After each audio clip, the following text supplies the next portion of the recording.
we're off. Well, good day. You are watching Republic Nation News Podcast. And today I have with me Holly Jeffries. Holly is running for state representative for the 86th district, and that would be 7 counties, which would include Randall here on the south side of Amarillo. So, Holly, welcome to you. Thank you. Thanks for having me. All right. Yeah, we're going to have some fun. Okay. We are, number one, Holly, we would like you to just kind of tell us about how'd you come to be in Amarillo, and then a little bit about your family. So where do you live, and et cetera? All right. Well, I grew up here. My dad was a pastor at a church for almost 40 years where he retired from.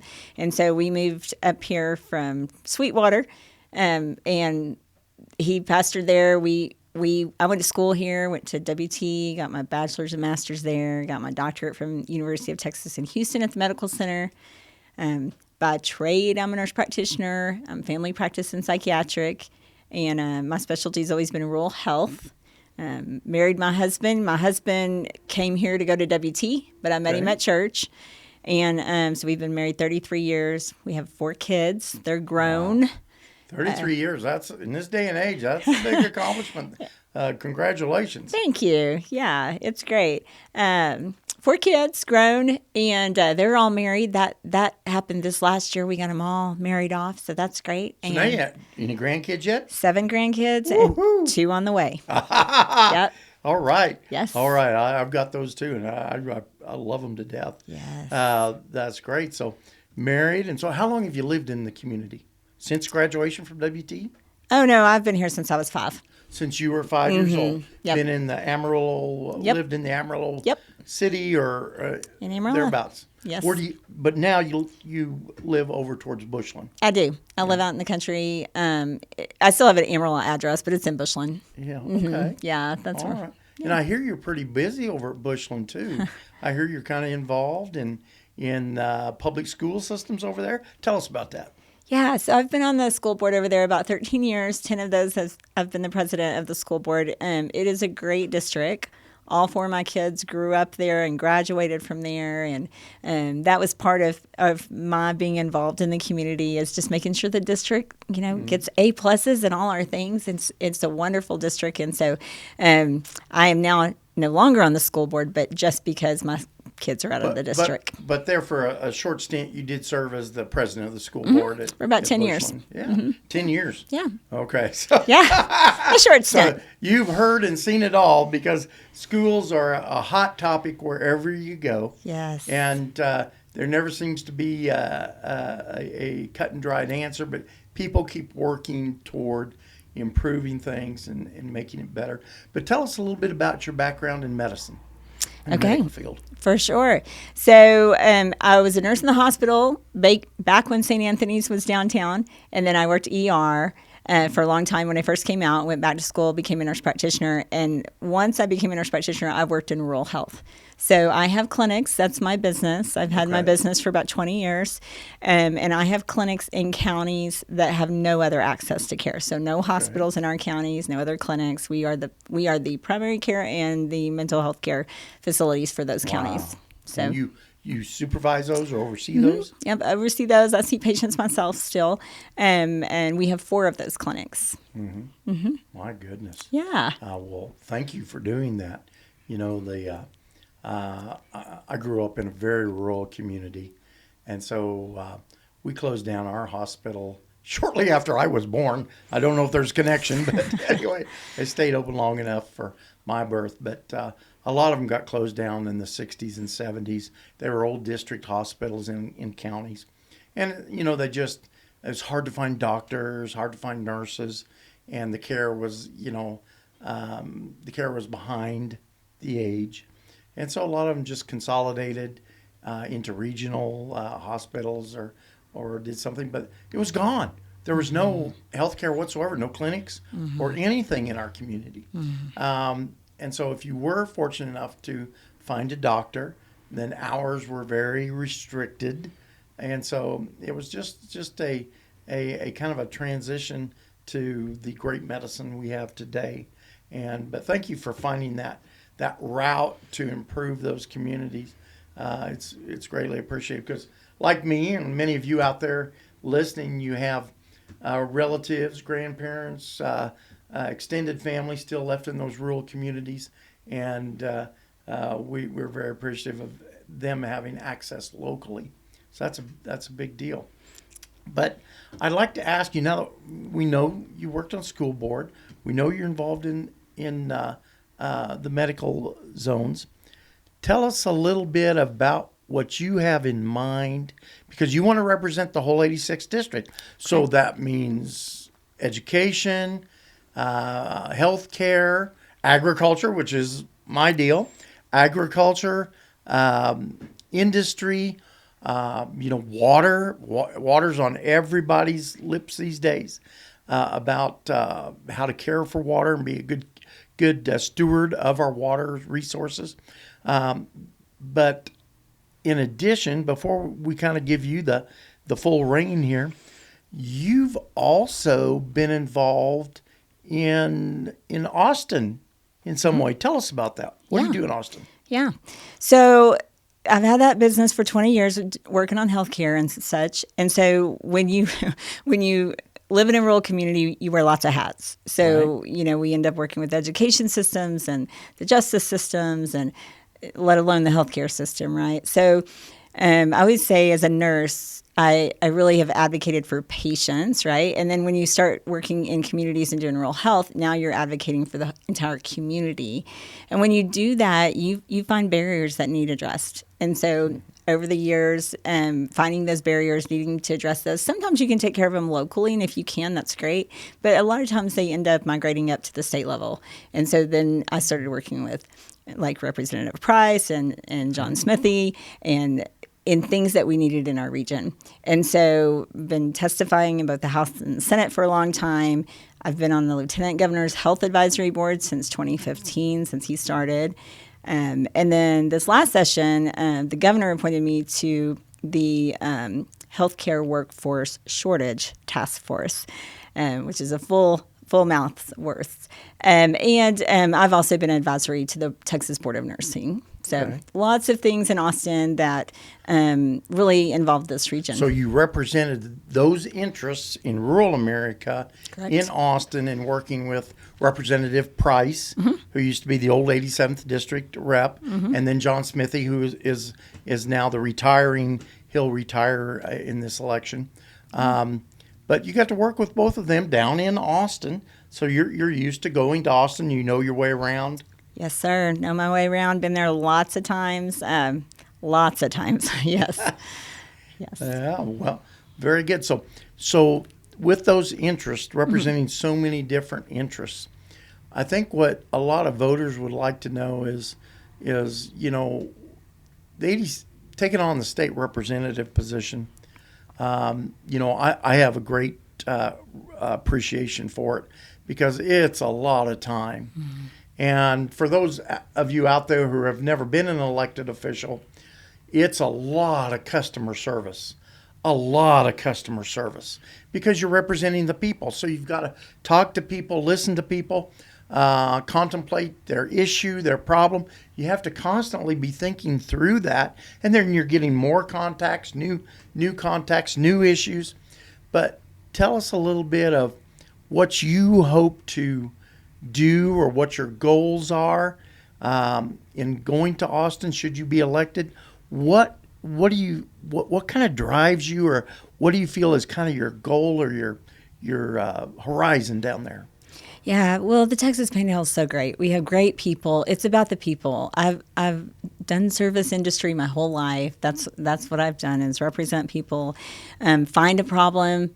And it's easy to find the problems, right? Yeah, they line up at the front door. Yeah, it's easy to find those, and people tell you about them. I'm a great listener. That's the other thing. Like, I listen to that, and I even teach students that, because a lot of times students will say, well, I'm like, listen to the patient. They'll tell you what the problem is, and sometimes they'll even tell you the answer, right? So you have to listen. So listening to people in the district is wonderful, talking to them about those, and then the best thing about me is I love solving problems. I love finding solutions to things. And it's not about identifying the problems. That anybody can do that, right? Right. It's like solving the problems and putting together a good team to address it and go fix it and bring home what we need. And this region is so important to the whole state. It's so important to the U.S., really, our economy and the things we do with cattle. You mentioned cattle. We have cow and calf at our house, too, and grew up rodeoing and all the things that we do here in West Texas. No way. You were a rodeo girl? All of us, all my kids, we rodeoed it's Growing great. up, and your kids enjoyed that as well. Oh yeah. Yeah. Well, that's so you're used to rural culture, part of rural culture, and that's one of the growing pains we have here in Amarillo. We're growing so much. We're quickly developing kind of that urban mindset and some patterns. So I'll toot our own horn here a little bit. Of your 7 counties that you're going to represent, obviously Randall County is going to be the biggest. Sure. But the clinics that you serve are in very rural counties. Correct. Where you're active. Randall County, we're very conservative here, as are the other counties that you're going to represent. Very conservative. And we've kind of kept that common sense, solution-oriented mindset that you talked about. And we like to keep that in our culture and keep injecting that ideology of common sense, of solutions, of making things better, of listening to all angles, and then coming up with the best possible solution that's out there. So one of the things in Austin that is tough is the culture down there, and trying to balance what we need here and what our interests need to be represented down there, and then fighting through that, I don't want to call it bureaucracy, but the channels that you have to go through. Tell us your comfort factor with that and what background you have in kind of being active in Austin. Yeah. So you're right. It's really important. For the 26 counties we have in Texas Panhandle, we have 3 state reps, and there's some counties like Harris County that has 24 state reps, for the one county. So it's really important that our state reps work together, and there's not enough of us not to, right? Right. And to take those solutions down to Austin and make a difference on that. And what I do appreciate in Austin is that a lot of the other representatives and things, they know we really do provide a lot of the fuel and the food and the fiber, their steak on their table, we provide a lot of that, and it comes from the Texas Panhandle. So they value that. And so using that as a bargaining tool to say, look, we're providing this, you guys got to keep us. Got to keep us going. Yeah, got to keep us going. And to really consider that. And that's one of the great things about the Lieutenant Governor's Health Advisory Board that I've been able to do with that is the other members of that are from larger metropolitan areas for sure. Right, sure. And I represent the role on there. So any initiatives we come forward with, I get to say, oh, this is how that would affect smaller counties or rural districts or something like that, before we push those forward. So that's been a really valuable thing. And I really value when people ask for that too, because not all of them think of that firsthand, right? But when they do, it's really important that we're there and we can contribute to that. All right. Well, one question on education. What do you feel is kind of one of the things that's going to have to be addressed, or 2 things that you feel that are going to need to be addressed in our rural communities or urban in public school systems? What do you kind of feel is kind of something that just needs to be addressed or worked through? What do you think? Well, the biggest thing is going to be related, honestly, it's going to come to taxes, because we're looking at property tax relief, and the schools are really funded on that. The school districts are funded on that. Mm-hmm. And so it's great. I mean, if we asked everybody, they would say, yeah, no, we don't want property tax relief. But we've also got to figure out, okay, a lot of districts do have some waste and things like that, but some of them are pretty lean. Yeah. So if we drop that out from the bottom of them, we've got to have a backup plan for that. So And that's an excellent point. A lot of people, let's do away with property taxes. Like, whoa, hang on. Before we do that, we've got to have an alternative plan, because guess what? Our county government and county services, like your roads and your bridges, they all run off of real estate taxes. And so before we go shifting gears or throwing it in reverse, we've got to have the alternative in place for collecting those necessary needs. And believe me, property taxes have been around since the beginning, the beginning of the country. So you got to pay for your roads, your sheriff, your courthouse. You've got to pay for all those things. All those are necessary services. And register of deeds, to own land. All of those things work through the courthouse system. So we've got to have that. The public, the county health nurse, all those things are involved. So that's a really good point, that it makes good coffee shop talk. That, hey, let's get rid of those county taxes. And that's one of the issues that I tell people a lot too, is they'll complain about taxes, and I remind them that the county's only taking about 25 to 30% of that total taxation bill, because the rest of it goes to school districts. And that's kind of the issue we're all having, is the school districts of the cost of educating the kids. That maybe something's got to look different there. When I went to high school, the high school I graduated from in 1979, so I'm old. But the school had been built in 1923. So 79, that's 56 years. And again, it was a great building, no air conditioning, radiator heat, but we still got a good education. So I just think that that's something that has to be on all of our minds, and making a lot of things make sense. We do like Trump's idea of doing away with income tax. We're all for that. But keep that in mind too. If you do away with some income tax, the government has to run from somewhere. Government's not free. But anyway, is there something else that you'd like to hit on and tell everybody out there in social media land, a little bit more about yourself? What do you think? Well, I think, yeah. So speaking along the lines of economics, right? I mean, I know there's a lot of families that are hurting and they're having a hard time making it. And so economics is probably the biggest thing for our region right now. I truly believe that. One of the things that I've been involved with that I think is really beneficial too is the Small Business Development Center. And I've been on their advisory board for a number of years. And that's been really great, because we actually have 95 counties. So we stretch way down, closer to Abilene. And in that regards, they help start businesses, but they also help make sure that people have what they need before they start a business, and then maybe scale businesses. So just looking at the economics for business side of things too, and making really practical decisions, and that common sense that you referred to, that I referred to as well. Looking at that too, I think economics is a big thing. Just kind of telling on that, and I didn't really mention the Lieutenant Governor's tax plan, but his part was freezing this age 65 to 55, moving that down, and that's going to make a significant impact on people too. On real estate taxes? On taxes, from freezing their homestead. Yeah. From 65 to 55. There's part of that's already in play, because I've done that.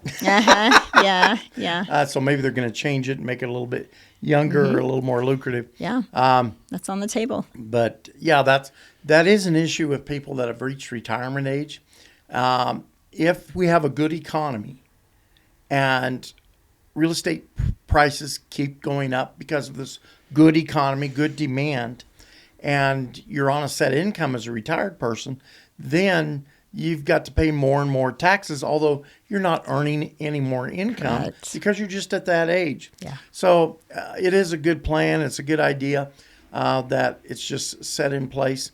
But I think, you hit on economics that, I'm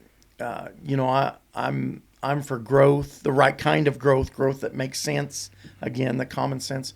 But we have to grow. We have to look at ways that have synergy or balance with our economy, with our culture, with our investment dollars.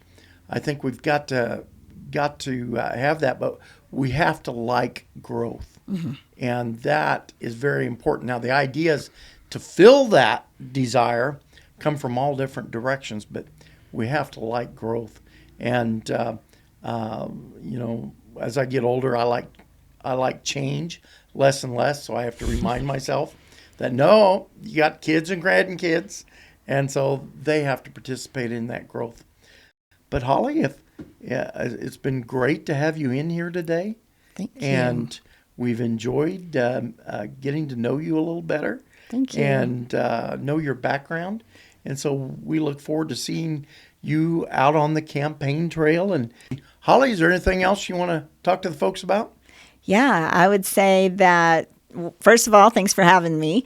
And I would love for them to go to my website, learn more about me. And what is that website? It is Holly Jeffreys, and it's HOLLYJEFFREYS for FOR, Texas. Okay.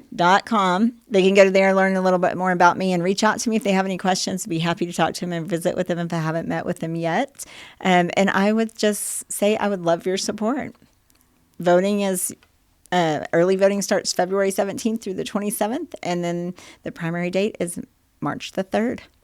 And then I believe on February 12th, the Amarillo Republicans are going to have a regular debate style or debate that evening, which you will participate in that. Correct. As well. And so we've got some races. I think Holly's race, the 86, is competitive. Also, the place one county judge race, or not the county judge, but for place one in the county for judge. I believe we've got 5 candidates in that. So we're going to be busy on those. So come out and come listen to what everybody has to say. Take an active role in your governance by getting ready to vote and who you want to vote for. And watch for more videos from Republic Nation News and our podcast. Thank you. All right. Very good. Thank you. Thank you.